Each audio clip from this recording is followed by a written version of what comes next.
கர்த்தருடைய பரிசுத்தமான பெயருக்கு புகழ் உண்டாவதாக, மகிமை உண்டாவதாக. நீங்களாம் எப்படி இருக்கீங்க? நான் ரொம்ப நல்லா இருக்கேன். லூக்கா 22:1 பார்க்கலாம். பஸ்கா என்ற புளிப்பில்லாத அப்ப பண்டிகை பக்கத்தில் வந்துருச்சு. எல்லாரும் அந்த ஃபெஸ்டிவலுக்காக ஆயத்தமாக இருக்காங்க. ஏங்க அந்த புளிப்பில்லாத அப்ப பண்டிகை அப்படின்னு ஒரு பேர் வச்சுருக்காங்க. நம்ம ஒன்றும் இட்லி பண்டிகை கொண்டாடுறதில்ல, தோசை பண்டிகை கொண்டாடுறதில்ல. இது என்ன புளிப்பில்லாத அப்ப பண்டிகை? இது ஏன் காரணம்னா, அந்த 7 நாள் கொண்டாடுவாங்க அந்த இந்த இந்த பண்டிகையை. 7 நாளும் அவங்க புளிக்காத மாவில் தான் இட்லி சுடணும், புளிக்காத மாவில் தான் தோசை சுடணும். நல்லாவே இருக்குது. அதில் சுத்தமாக நல்லா இருக்குது. புளிக்காத மாவில் இட்லி சுட்டு பாருங்களேன். கிரைண்டர்லேருந்து அரைச்சிட்டோன்னே எடுத்து இட்லி சுட்டு பாருங்களேன், தோசை ஊற்றி பாருங்களேன், சுத்தமாக நல்லா இருக்காது. ஆனால் தேவன் அப்படி தான் கட்டளையிட்டார். ஏன் அப்படி கட்டளையிட்டார்? ஏன் புளிக்காத மாவில் அவர் அந்த 7 நாள் அந்த பண்டிகை ஃபுல்லாகவே புளிக்காத மாவு தான். இல்லை தான் என்ன வேணால் அந்த செய்வாங்க. புளிக்காத மாவில் தான் அவங்க அந்த அப்பத்தை சுடுவாங்க. இதுதான் தேவன் கொடுத்த கட்டளை. ஏன்னா இவங்க யாத்ராகமம் நீங்கள் 12ஆம் அதிகாரம் 34ஆம் வசனத்தில் பாருங்களேன். பிசைந்தமா புளிக்கும் முன் ஜனங்கள் அதை பாத்திரத்துடனே தங்கள் வஸ்திரங்களில் கட்டி தங்கள் தோள் மேல் எடுத்துக்கொண்டு போனார்கள். இந்த பார்வோன் ராஜா இருக்கார்ல, நைட்டு தான் விடுதலைன்னு சொன்னார். அது வரைக்கும் சொல்ல, காலையிலலாம் முழிச்சிட்டு தான் இருந்தார், கொட்டை முழிச்சிட்டு தான் இருந்தார். மதியானமும் நல்லா இருந்தார், சாயங்காலமும் நல்லா இருந்தார். ஆனால் நைட்டு தேவன்கிட்ட அடி வாங்கினார் பார்த்தீங்களா? அடி பொறுக்காமல் நைட்டு விடுதலைன்ட்டார். அப்போ தான் அவர் வாயை திறந்தார். அது வரைக்கும் வாயை திறக்கவே இல்லை. விடுதலை என்ற அந்த வார்த்தையே சொல்ல பிடிக்கல அவருக்கு பிடிக்காத வார்த்தையே அதான். இப்படி திடீர்னு தேவன்கிட்ட அடி வாங்கிட்டோன்னே நைட்டே இரவோடு இரவாக நீங்கள் கிளம்பிடுங்க, உங்களுக்கு விடுதலை கொடுத்துட்டேன், எல்லா அடிமைகளும் நீங்கள் போயிடலாம், இந்த நாட்டை விட்டு போயிடலாம் அப்படின்னு சொல்லும்போது, அப்போ தாங்க மாவு அரைச்சி வச்சுருக்காங்க புளிக்காதில். அந்த பாத்திரத்துடனே தங்கள் வஸ்திரங்களில் கட்டி தங்கள் தோள் மேல் எடுத்துக்கொண்டு போனார்கள்.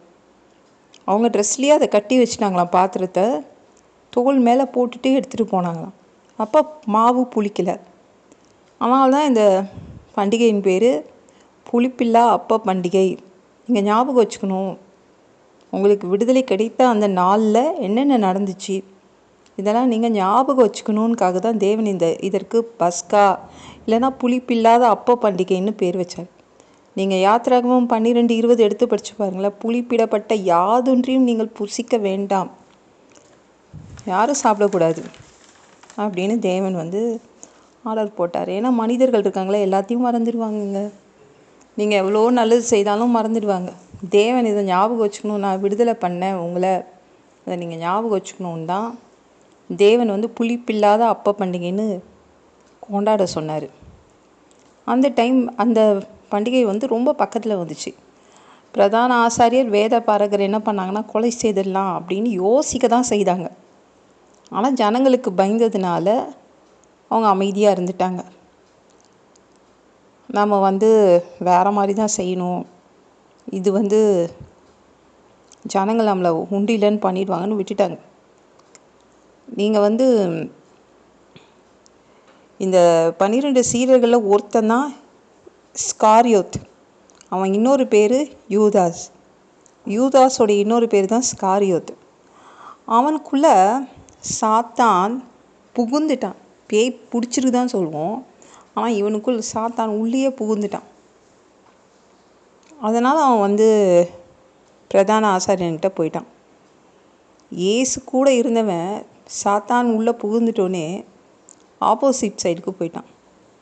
பிரதான ஆசாரியன், சேனை தலைவர்கள் அவங்கக்கிட்டலாம் போய், நான் காட்டி கொடுக்குறேன், எனக்கு பணம் கொடுப்பீங்களான்னா அவங்களும் பணம் கொடுப்பேன்னு அவங்களும் சொன்னாங்க. ஆனால் அவன் சொன்னான், ஜனக்கூட்டம் இல்லாத டைமில் தான் நான் காட்டி கொடுப்பேன், இல்லைன்னா எனக்கு கஷ்டம். அதை கரெக்டாக சொல்லிட்டான் அவங்கக்கிட்ட. ஜனக்கூட்டம் இல்லாத வேலையில் உங்களுக்கு நான் அவரை காட்டி கொடுப்பேன் அப்படின்னு சமயம் தேடிட்டு இருந்தான். பஸ்கா பலியிட வேண்டிய அந்த புளிப்பில்லாத அப்பம் பண்டிகை நாள் வந்துச்சு. அப்பொழுது இயேசுகிட்ட எல்லோரும் கேட்குறாங்க, பஸ்கா புசிக்கும்படி நாங்கள் எங்கே ஆயத்தம் பண்ணணும் அப்படின்னு கேட்குறாங்க. நாங்கள் அதை எங்கே போய் ஆயத்தம் பண்ண சித்தமாக இருக்கிறீங்க இயேசுவே அப்படின்னு இயேசுகிட்ட கேட்குறாங்க. உடனே இயேசு அவங்களுக்குன்னு ஒரு வீடு, ஒரு சொந்த வீடு கூட வாங்கி வைக்கல இயேசு.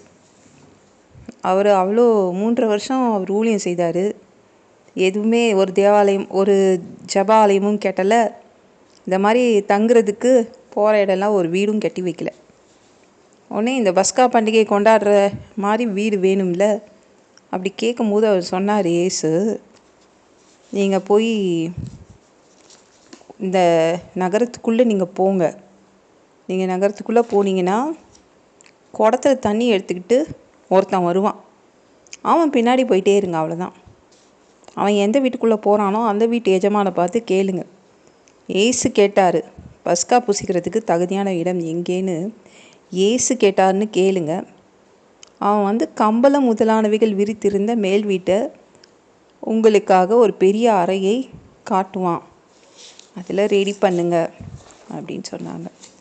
உங்களுக்கு இந்த வீடு எந்த வீடுன்னு தெரியுதாங்க? மேல் வீடு. மேல் வீட்டில் உள்ள பெரிய விஸ்தாரமான வீடு, விஸ்தாரமான அறை, ரூமு. இது என்ன வீடு ஞாபகப்படுத்துதுன்னு தெரியுதா? இதில் தான் பெந்தேகோஸ்தே அந்த நாளில் இவங்க பரிசுத்தாவியை பெற்றது இந்த வீடு தான். அப்புறம் என்ன, சீடர்கள் வேறு வீடை எடுத்து இருந்தாங்க? ஏசு தான் இவங்களுக்கு அரேஞ்ச் பண்ணி கொடுத்த வீடு தான் இது. பஸ்கா பண்டிகையை கொண்டாடினாங்களே, கொண்டாடிட்டு போனாங்க. அந்த நைட்டே ஏசு அரெஸ்ட் ஆகிட்டாரு. அதுக்கப்புறம் எங்கே போய் வீடு எடுப்பாங்க? சீடர்கள் திரும்பவும் இந்த வீட்டில் தான் தங்கினாங்க. மேலறை இந்த அறை தான்.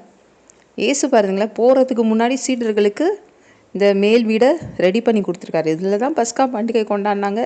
இதில் தான் இயேசுவை சிலுவையில் அரைஞ்சிட்டோன்னே இங்கே தான் தங்கினாங்க. அங்கே தான் பரிசுத்தாவியும் பெற்றுக்கிட்டாங்க. எல்லாம் இயேசு இவங்களுக்கு ரெடி பண்ணி கொடுத்துட்டு தான் போனார். அந்த அறையில் போய் அந்த அந்த இடத்துக்கு போய் பேதுருவும் யோவானும் சேர்ந்து பஸ்காவை அவங்க எல்லாமே ஆயத்தம் பண்ணாங்க.